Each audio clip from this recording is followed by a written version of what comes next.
Did you guys hear about the whole Spotify drama with Joe Rogan and his podcast? Saw a glimpse of it and I'm like, what the fuck? Wait. Let me fucking put my hair up for this shit. Oh yeah, me too, bitch. Me too. Fucking put it up for this fucking bullshit. Fucking it. Tell me the cheese mess. Let me tell you. So, Spotify employees are demanding direct editorial oversight over the recently acquired Joe Rogan Experience podcast. And they're saying that they would like to have the ability to directly edit or remove sections of upcoming interviews or block the uploading of episodes deemed problematic, and also to add trigger warnings, corrections, and references to fact-checked articles on topics discussed by Joe Rogan. Oh, Jesus. And so this group, they're being very demanding. They're saying that, and then also they're like, if they don't, they're gonna go on strike or something, I right? forgot the most important part. Wait. So workers within the Spotify company is asking to censor Joe Rogan. Yes. And is it because And they're threatening with going on strike. Yes. and is it because of the fire mistake that he did? So Joe Rogan recently made a mistake saying that people were committing arson in the forests. But he was going based off of one confirmed incident where a person did commit arson in California or Oregon. It's not based off one specific episode. It's actually a lot. I think the controversy that people, or like why the people that back Joe Rogan are mad, is that it's just what he represents. So these people are trying to censor, which is also like a strike against the First Amendment, and they're threatening to go on strike if they can't control pretty much what Facebook is doing with people's posts. That's what these people in Spotify are trying to do on Spotify. Wow. Okay, I get it if they want to fact check and edit certain things, but if they're trying to be biased because of it goes against their own political opinions, How can you religions, not be or whatever. biased? Well, you can be not biased because let's say he has a fact incorrect, like such as the arson thing. The arson thing, right? He could have just said like, people in California are committing arson. Like that could be incorrect, right? But they can fact check that and go, oh wait, no, that wasn't California, that was Oregon, and they can correct that or they can edit that out. Well, the whole editing thing is, it seems to be kind of like a slippery slope situation sort of thing, because they're saying like the reason why Joe Rogan went over to Spotify, it's just a licensing deal. Like there is no creative control over the show. So then having the authority to edit the show now is crossing a very, very strict line. Right, because Spotify doesn't own the content. It's not it's not like a production house. You want to re-release it. Exactly. Yeah, it's like Netflix, which is So Spotify has already said that they have already removed certain episodes that had problematic guests. So, like for example, they removed episodes with interviews with Alex Jones and Gavin McKinnons and some other people, and so that means like Spotify has already somewhat compromised with their employees to be like, okay, so these are really problematic episodes. Okay, we won't air these. But then the Spotify employees are saying, so we want creative control over the entire podcast, and if you don't, we're walking out. But that's what happens when you get 100 million, right? No, that's what happens when you go to a company that has a lot of different.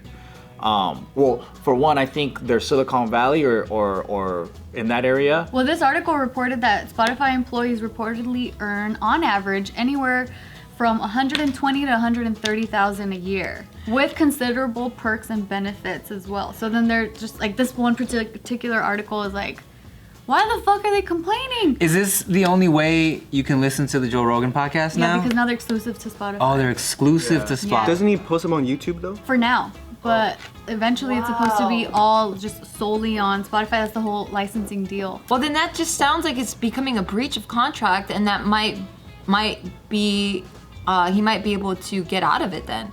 Because it's like if the contract states... I don't know if he wants to get out of it. Yeah. He has 100 million at stake. Yeah, but I mean, I guess then... I think that's not that I think the sucks. thing isn't about the contract. The thing is about the whole censorship aspect of it, right? Yeah, so I know. think it's what's I guess up for debate is, are these employees, are they even allowed to do that? Yeah. Not so much what Joe Rogan's content is, but should people Yeah, I guess should I people brought- at Spotify, should people at Facebook, should Yeah. people at Twitter, should people at YouTube, at any platform, should they be allowed to edit the content creator's content? Yeah, I get that, but I guess I'm bringing in the contract specifically because I'm saying he doesn't have to fall into that if he doesn't want to.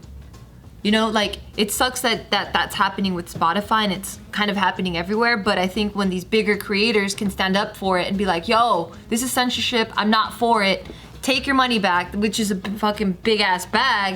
And it's like, I'm gonna never say take your money. Right, but then I think someone has to set the example, you know what I mean? Where it's like, hey, fucking keep your money, I wanna keep saying what the fuck I wanna say. I want to talk to the people who are against this and dissect every single example of what they feel should be censored or not, because sometimes it might be reasonable, sometimes it might be, hey dude, you just have one way of thinking and you're trying to control everyone's world. Back in July, there was this Joe Rogan podcast where he interviewed Abigail Schreier, she's the author of the book Irreversible Damage: The Transgender Craze Seducing Our Daughters. During her entire interview, she was talking about how the transgender youth they end up pressuring other young people to transition, and like she was just making all these outrageous claims, and so the fact that Joe Rogan gave her a platform and didn't really dispute much of what she was saying, people are calling him transphobic now and saying like, But his whole format is letting people be themselves, not convincing them of his ideas of moral right or wrong. I think totally.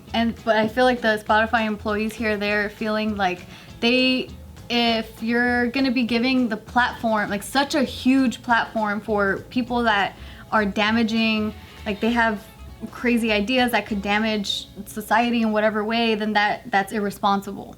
So that's kind of what they're claiming. I think that if you are an intelligent person, you pick and choose what you want to believe and listen to. I love the fact that we have this uncontrolled, like as #1 podcaster, where you can listen to any opinion and it's so diverse in thought and whatever, and you get to kind of explore the minds and how cultures are created and how people can think a certain way.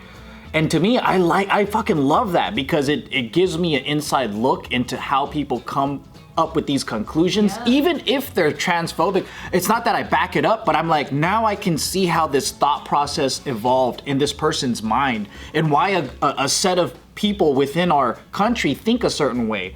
And then you can go ahead and go, because I understand that thought process, maybe I can have a conversation with them. And if I don't believe what they believe, I can also, with empathy now, be able to at least see if they can open up the door and listen to me. Because now I can, instead of two people going back and forth like, you're just fucking wrong. And I don't even know why you think the way that you do, but you're wrong because you don't believe what I believe. Yeah, I think it's like, some people will say that you shouldn't give like problematic people a platform, but I feel like it's not, you gotta let people, how would you know you disagree with them if you never heard what they have to say, right? Yeah. And like, You need to explore. Yeah. I also think if it's your platform, it's your platform.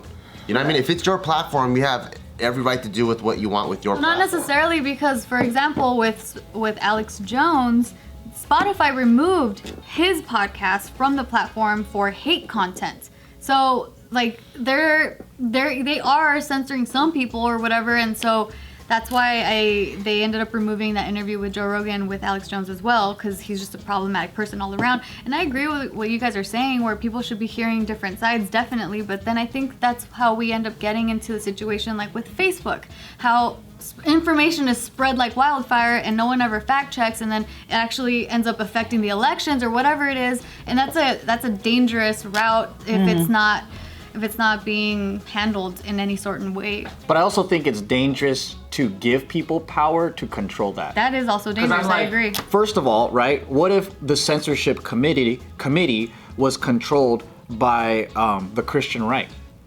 That's not fair for other people who don't believe in the same type of ideas of what they think is moral or ethical, right?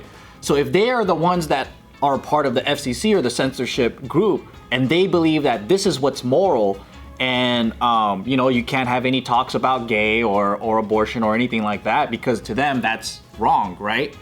So now you have a group like, let's say, you know, right now Silicon Valley is heavily left, and although I might not agree with all these other crazy dudes that are in the far right or whatever, I feel that because it's controlled by the far left in a lot of media or whatever, they feel that it's their moral right to shape society a certain way. And if they hear any Christian rhetoric or anything like that, they go, that's wrong. That shouldn't be on our platform or whatever. And to me, that's why it's kind of like whoever's the gatekeeper, if they're personally putting their own ideas of how society should be, I think that goes against being American.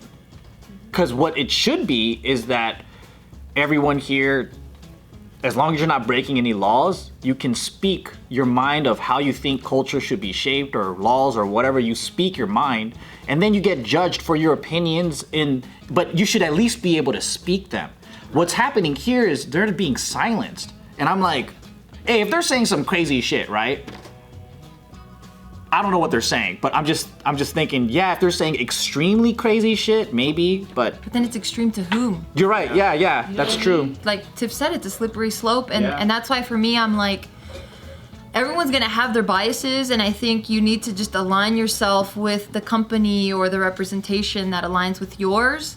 And that's what I'm saying, like with what's happening now, it sounds like it's gonna become a breach of contract. So it would be in his best interest, if he cares about the authenticity of his brand, to just kind of pull back away from that and find something that aligns better. I mean, the bag might be different, you know. So but what if okay, so for example, right, like let's say all the media companies are basically owned by liberal leaning like owners, right? I think it's only Fox or New York Post or just one of the companies is like Republican. So if that, let's say this company goes down and all of the news networks and everyone is leaning left, then if you have Republican values or even like libertarian or Green Party or whatever, and if it doesn't fit with the liberal mindset, you're getting discriminated against because now you don't have a platform. So if Spotify and all these other major platforms lean only one way, then we don't really have diversity. We have just one party controlling everything. yeah, you do, but then look at how it started, right? Like he started on a podcast that's completely independent. Yeah. So I feel like there's always, at least history for now has shown that like when there's a will, there's a way, right? There's like so many new platforms popping up, and he already has an audience. So it's like just kind of moving your audience to kind of go where you need to go, because there's obviously a demand. Like he's so popular for a reason. So there's this hunger and this thirst for the content that he's producing. So I think if he were to leave, I feel like a lot of people would follow him. Yeah, like how Howard Stern is like the only dude that keeps XM alive. I mean, at the end of the day, right? If let's say Spotify bought No Chaser, and they were like $100 million. 100 million, even 50 million, and they were like, hey man, we gotta take off these episodes and these episodes. I'm like, yeah, all right. Depends on your values. I'm like, I already put that shit out. You're like, cool. I don't give a fuck about tacos anyway. I'm like, I already put Would the you be shit out, cool bro. with them dictating which guests you have on, what you can say, No. what's getting released? Well, then you can't control that anymore. But then, okay, yeah, okay. Yeah, what if they're like, we don't like David? They keep going like inch by inch. They keep infiltrating Right. little by little. I mean, but that's what contracts are for, right? you would think. 100 million, then just some strings are gonna come attached. I feel like. I think it also depends on what you stand for, right? Because Joe Rogan's whole content is going onto the platform and just discussions and letting people be who they are and like listen to them and like figure it out. It goes against that. So for you, Send Foods, like even if I don't like this restaurant, it doesn't go against who you are as Tim. So I think that's the difference. It's one is going against, I think, integrity versus the other one is like, we just don't want you to do tacos anymore.